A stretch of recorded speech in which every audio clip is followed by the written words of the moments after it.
parole, si Madame Schweitzer. Merci Madame la Présidente. Alors la question a été abordée très succinctement par Monsieur Dejoie ce matin, mais nous souhaitons la reporter au débat. Donc mercredi 12 octobre dernier, un ouvrier est mort. Il a été tué lors d'un accident de travail sur le chantier du futur lycée de Pontchâteau en Loire-Atlantique, dont la région est maître d'ouvrage.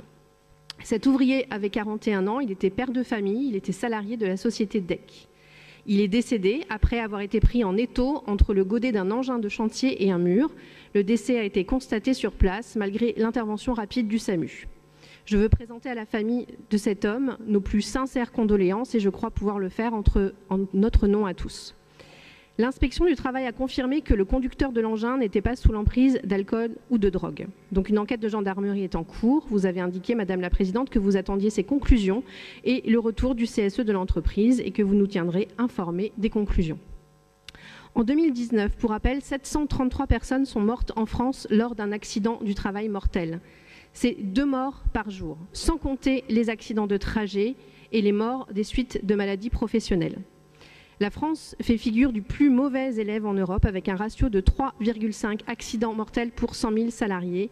Elle occupe la première marche de ce triste podium, bien au-delà de la moyenne de l'Union européenne.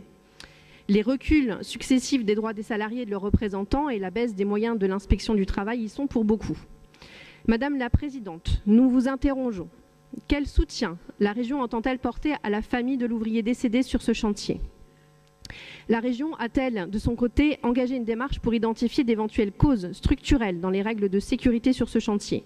Est-ce que les conclusions de ces enquêtes donneront lieu à un débat en CAO, par exemple?